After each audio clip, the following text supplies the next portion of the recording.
minerals, including soda ash, fluorspar, rare earth, provide a strong base for industrial value addition.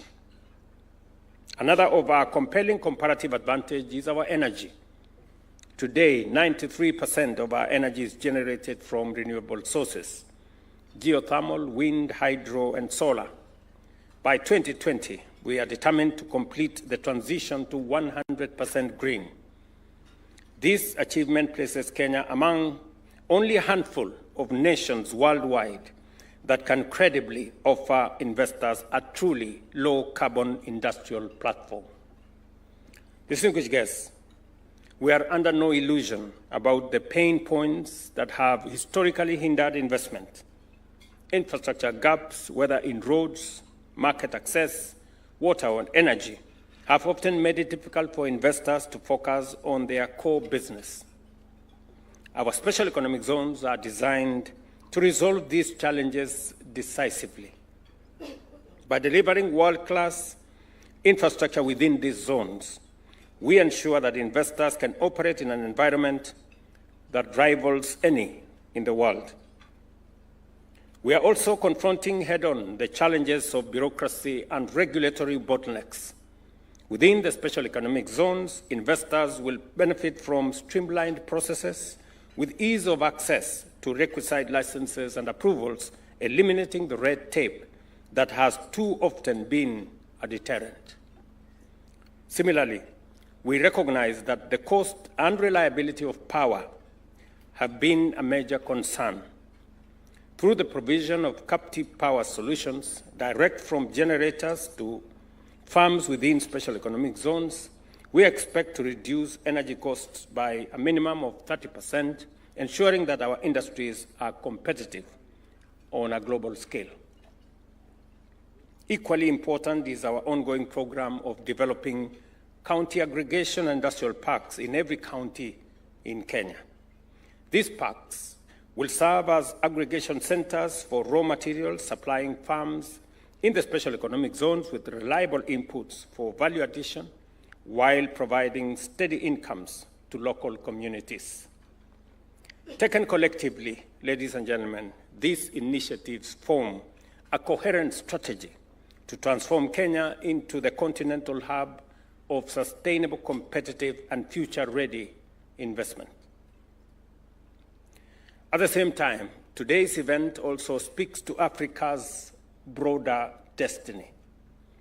The Africa Continental Free Trade Area is not merely a trade agreement.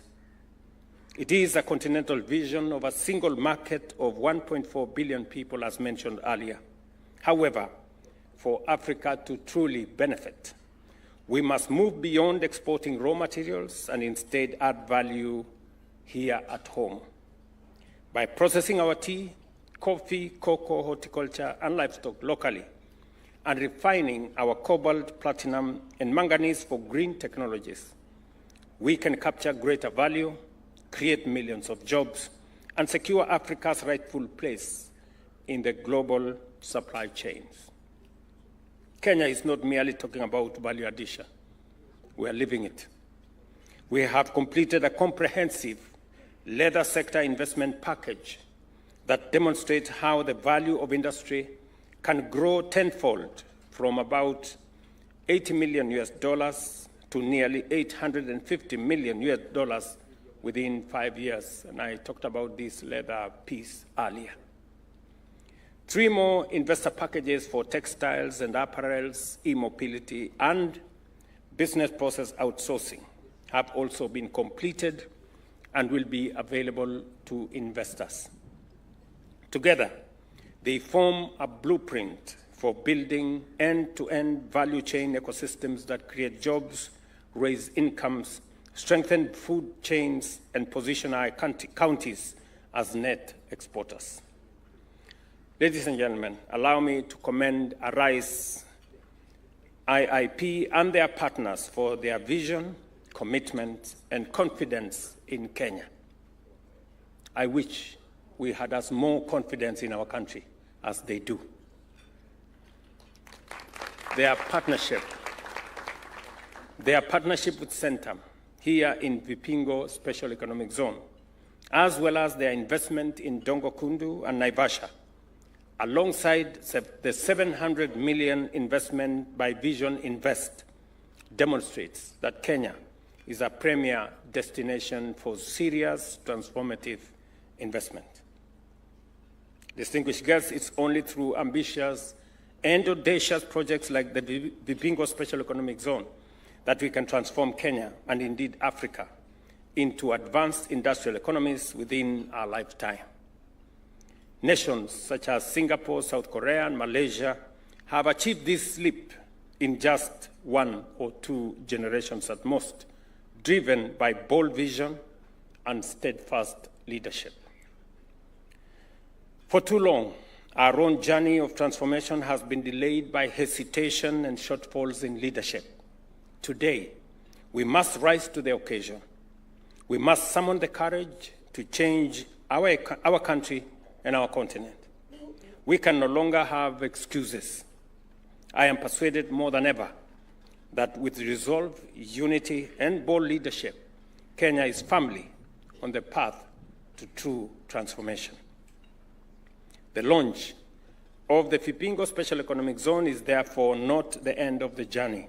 It is the beginning of an ambitious new dawn. A new chapter of jobs for our young people, opportunities for our businesses, technology for our industries, and prosperity for our people. Together, let us seize this moment, unlock the promise of our people, and write the next chapter of Africa's industrial story, beginning here in Vipingo. I must commend Afri-Exim Bank, I must commend Arise, and now Kenya Commercial Bank for stepping up to making sure that this rare Vipingo Special Economic Zone becomes a reality.